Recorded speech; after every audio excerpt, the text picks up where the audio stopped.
গা ছমছমে কিছু ভৌতিক গল্প দিয়ে সাজানো আমার এই বিশেষ নিবেদন সব ভুতুড়ে, প্রতি শনিবার ঠিক রাত 12টার পর। নমস্কার বন্ধুরা, গল্প পাঠে আমি তাপস। সব ভুতুড়ে এপিসোড 1-এ আপনারা শুনবেন আমার লেখা দুটো ছোট ভৌতিক গল্প ও ফ্লাইট 401-এর সত্যিকারের ভৌতিক ঘটনা। আপনারা যদি আপনাদের নিজেদের লেখা কোনো ছোট ভৌতিক গল্প বা আপনাদের সাথে ঘটে যাওয়া কোনো ভৌতিক ঘটনা আমাকে পাঠাতে চান, তাহলে নিচের দেওয়া এই ইমেল অ্যাড্রেসে আপনারা পাঠাতে পারেন সবভুতুড়ে@gmail.com। তাহলে চলুন আজকের এপিসোড 1 শুরু করা যাক।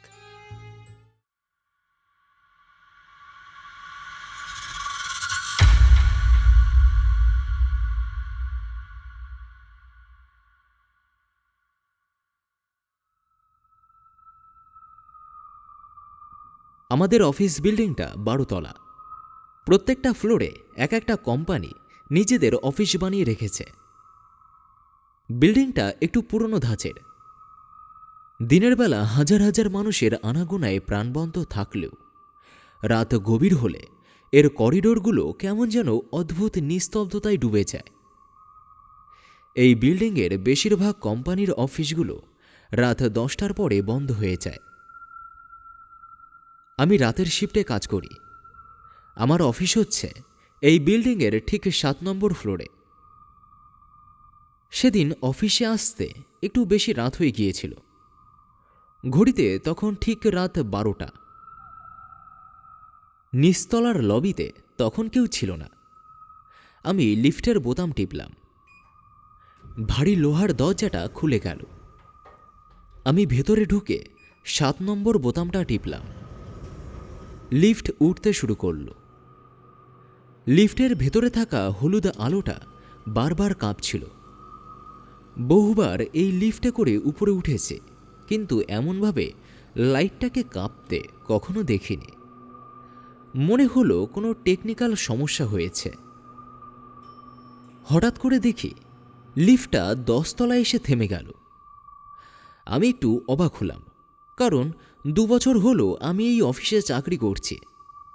আজ পর্যন্ত 7 তলার উপরে আমি কখনো উঠিনি, জানিও না এই সময়ে 10 তলায় কেউ আছে কিনা। দরজা খুলল, কিন্তু বাইরে কেউ নেই। আমার যতদূর চোখ যায় সামনের দিকে তাকিয়ে আছি। এই ফ্লোরের আলোগুলো লিফটের সঙ্গে পাল্লা দিয়ে একইভাবে কাঁপছে। আমার যে ভয় করছে না তা নয়, কেমন একটা অস্বস্তি জেগেছে মনের ভিতরে। লিফটের 7 নম্বর বোতামটা বারবার টিপছে, বোতামটা কাজ করছে না। হঠাৎ একটা ভ্যাপসা গন্ধ হুড়মুড় করে লিফটের ভেতরে ঢুকে পড়ল। দরজাটা বন্ধ হয়ে আবার লিফট চলতে শুরু করল। আমি ডিসপ্লের দিকে তাকিয়ে চমকে উঠলাম। ডিসপ্লেতে এখন লাল অক্ষরে ফুটে উঠেছে 11, 12, 13। আমার বুকটা ধক করে উঠল। আমাদের বিল্ডিংয়ে তো 13 তলা নেই, 12 তলাই শেষ। লিফটটা একটা প্রচণ্ড ঝাঁকুনি দিয়ে থেমে গেল। দরজা খুলতে সামনের দিকে তাকিয়ে দেখি ঘুটঘুটে অন্ধকার। শুধু লিফটের ভেতরে থাকা হলুদ আলোটা কাঁপছে। পিনপতন নিস্তব্ধতা। সেই অন্ধকারের অনেক গভীরে হঠাৎ একটা রক্তবর্ণ লাল আলো জ্বলছে। আমার মনে হলো সেই আলোর নিচে একটা লম্বা ছায়া দাঁড়িয়ে আছে। ছায়াটা মানুষের মতো হলেও হাতগুলো অস্বাভাবিক লম্বা। আমি পাগলের মতো গ্রাউন্ড ফ্লোরের বোতাম টিপতে লাগলাম, কিন্তু লিফটটা নড়ছে না, দরজাটাও খোলা। ঠিক তখন সেই অন্ধকার থেকে একটা খসখসে ভারী কণ্ঠস্বর ভেসে এলো। সবাই তো এখানেই নামে, আপনি নামবেন না? চিৎকার করে গ্রাউন্ড ফ্লোরের বোতাম বারবার চাপতে লাগলাম। ঠিক তখন সেই লম্বা ছায়াটা লিফটের দরজার কাছে চলে এসেছে। তখনই এক বিকট শব্দে দরজাটা বন্ধ হয়ে গেল। লিফটটা অস্বাভাবিক দ্রুতগতিতে নিচে নামতে লাগলো, যেন কেউ উপর থেকে দড়ি কেটে দিয়েছে। নিচে পৌঁছানোর পর যখন দরজা খুলল, আমি তখন ঘামছি। বাইরে সিকিউরিটি গার্ড দাঁড়িয়েছিলেন। আরে আপনি? আমি হাঁপাতে হাঁপাতে বললাম, ওপর থেকে নামলাম, লিফটে আজব সমস্যা, 13 তলায় চলে গিয়েছিল। সিকিউরিটি গার্ড আমার মুখের দিকে তাকিয়ে বলল, আপনার শরীর ঠিক আছে তো? এই বিল্ডিং তো 12 তলা, 13 তলায় লিফটে যাবে কি করে?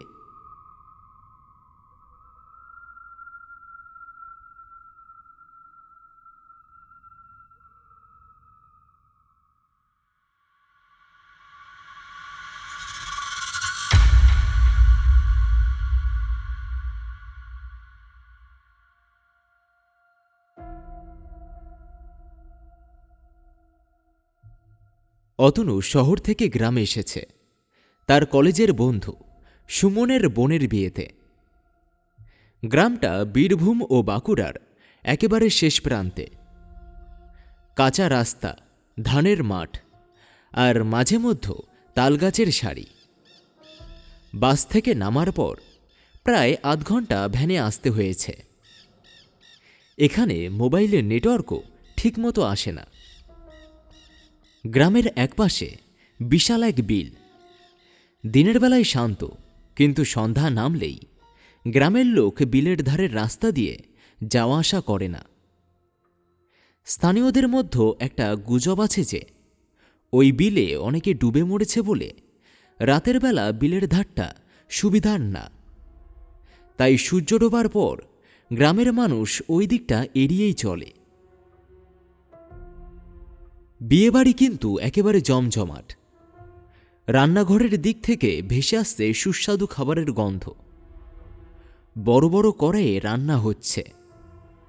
ছোট ছেলেমেয়েরা দৌড়ে বেড়াচ্ছে, কেউ বাজি ফাটাচ্ছে, কেউ বরযাত্রীর জন্য মিষ্টি সাজাচ্ছে। হৈহুল্লোড়ের মধ্যে অতনুর একটু অস্বস্তি লাগছিল। এত লোকজন, এত শব্দ, মাথাটা ভার লাগছিল। আর ফোনে নেটওয়ার্কও নেই, শহরের কারো সঙ্গে যোগাযোগও করা যাচ্ছে না। একটু নিরিবিলি খুঁজতে ও বাড়ির পেছন দিকটাতে হাঁটতে বের হলো। গ্রামের রাতটা যেন অন্যরকম। শহরের মতো আলো নেই, আকাশ ভর্তি তারা, চারপাশে ঘন অন্ধকার। ঝিঝি পোকার ডাক কানে ভেসে আসছে। মাঝে মাঝে দূর থেকে প্যাঁচার ডাক শোনা যাচ্ছে। ঠান্ডা বাতাসে ঘাসের সোদা গন্ধ। হঠাৎ একটা বিকট অমানসিক শব্দ। না শিয়াল না কুকুর, যেন কোনো বড় জন্তু গলা ফাটিয়ে চিৎকার করল। অতনুর বুক ধক করে উঠল। শব্দটা এসেছে বিলের দিক থেকে। কৌতূহল আর সামলাতে না পেরে ও এগিয়ে গেল মেঠো পথ ধরে। কিছু দূর যেতেই দেখল অন্ধকারের মধ্যে একটা লণ্ঠনের আলো দুলছে। কেউ একজন ঝুঁকে মাটিতে কিছু খুঁজছে। আরো কাছে গিয়ে দেখল এক থুরথুরে বুড়ি। সাদা চুলগুলো জট পাকানো, শরীর কুঁজো হয়ে গেছে, পরনে ময়লা থান। লণ্ঠনটা একপাশে রেখে সে হাতড়ে হাতড়ে মাটিতে কিছু খুঁজছে। অতনু বলল, ও দিদিমা, রাতের বেলা এখানে কি খুঁজছ? বুড়িটা মুখ তুলল না, কাপা গলায় বলল, নাতি, আমার বাঁধানো দাঁতটা পড়ে গেছে রে, এখানেই পড়েছিল, একটু খুঁজে দিবি? অতনুর মায়া হলো। আহা, বেচারি বিপদে পড়েছে, একটু সাহায্য করে দেওয়া উচিত ভেবে সে মোবাইলের টর্চ জেলে খুঁজতে লাগল। বিলের ধারে নরম কাদামাটি। খুঁজতে খুঁজতে হঠাৎ সে থমকে দাঁড়াল।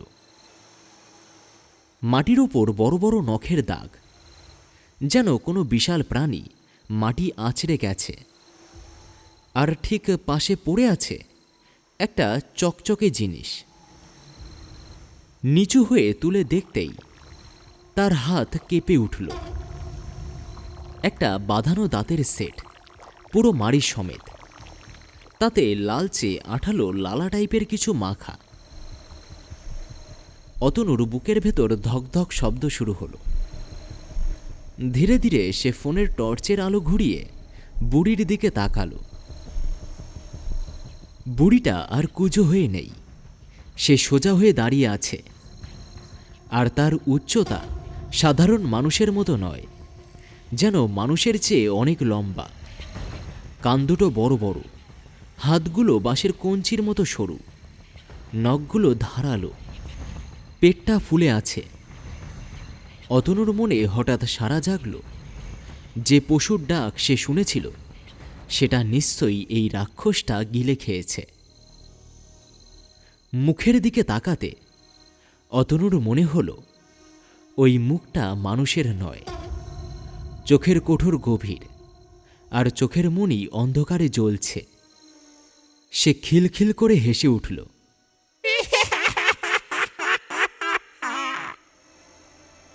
খুঁজে পেয়েছিস? দে, আমার দাঁতটা ফেরত দে। অতনুর হাত থেকে দাঁত পড়ে গেল। সে দৌড়াতে শুরু করল, কিন্তু মেঠো রাস্তা যেন শেষই হচ্ছে না। বিলের পচা গন্ধ যেন তাকে ঘিরে ধরেছে। হঠাৎ সে হোঁচট খেয়ে পড়ে গেল। মাথা তুলে দেখল তার সামনে তার বন্ধু সুমন দাঁড়িয়ে আছে। কিরে, তুই এখানে কি করছিস? আর এভাবে মাটিতে পড়ে হাঁপাচ্ছিস কেন? তোকে কত খুঁজলাম, কোথাও দেখলাম না। একজন বলল তুই বাড়ির পেছন দিকটায় গিয়েছিস, তাই তোকে খুঁজতে এলাম। এই দিকটায় রাতের বেলা একা আসা উচিত না। ওঠ তাড়াতাড়ি, বরযাত্রীদের আনতে যেতে হবে তো।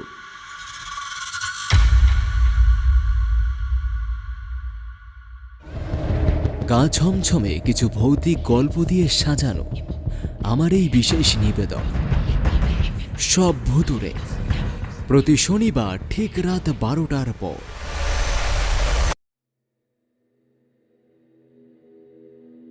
আপনারা কল্পনা করুন, আপনি মাঝ আকাশে একটি বিশাল বিমানে বসে আছেন।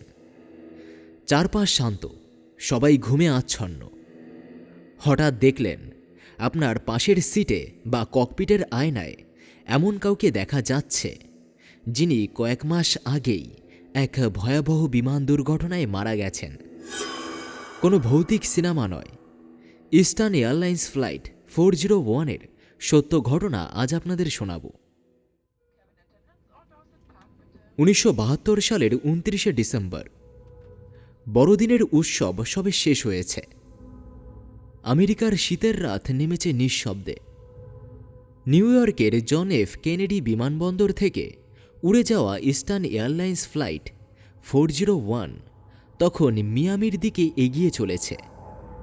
বিশাল লকহিড L1011 ট্রাইস্টার তখনকার সময়ে সবচেয়ে আধুনিক যাত্রীবাহী বিমানগুলোর একটি। বিমানে ছিলেন 176 জন যাত্রী এবং 13 জন ক্রু, মোট 176 জন মানুষ। বেশিরভাগই ছুটি কাটিয়ে বাড়ি ফিরছিলেন।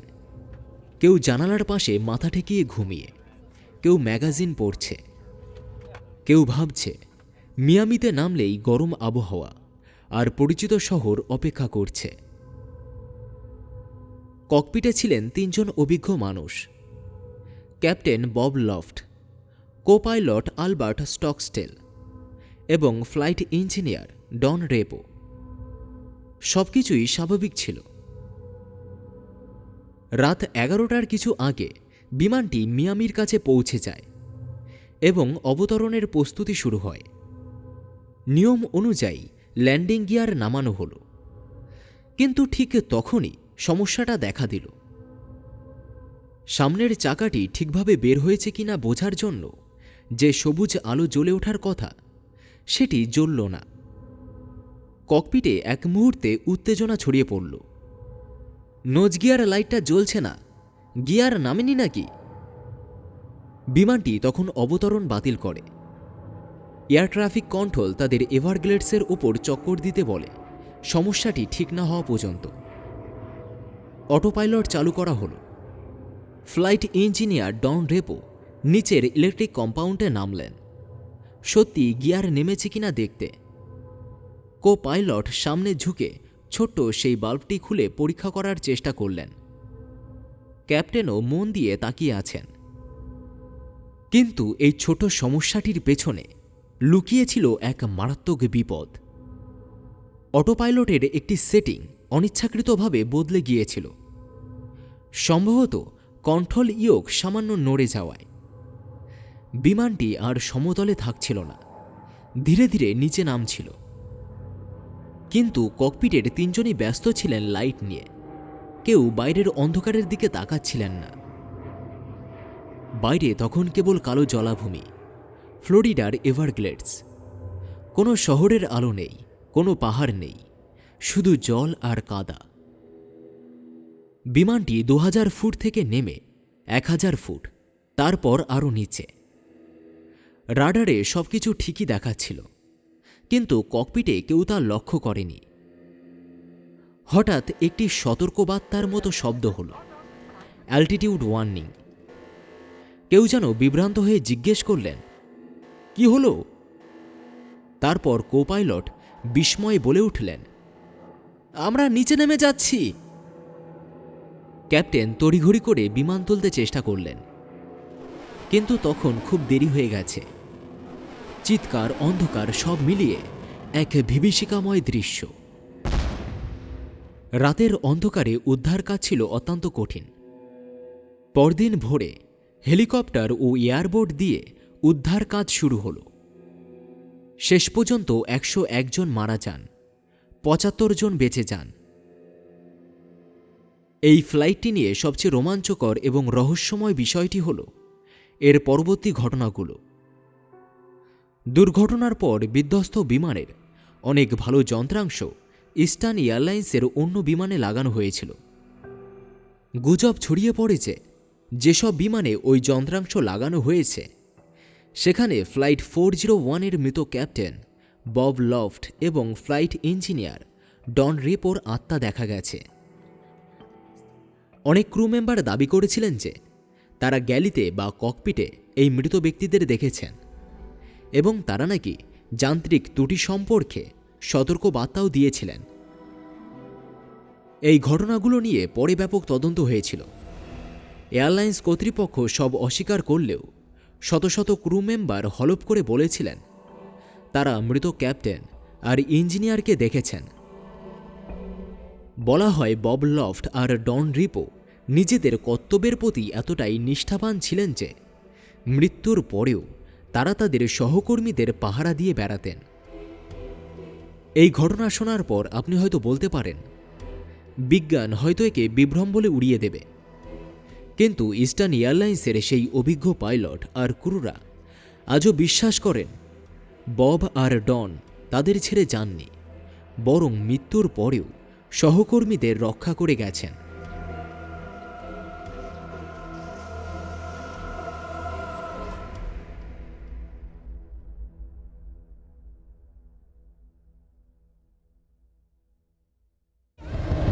গা ছমছমে কিছু ভৌতিক গল্প দিয়ে সাজানো আমার এই বিশেষ নিবেদন সব ভুতুড়ে, প্রতি শনিবার ঠিক রাত 12টার পর।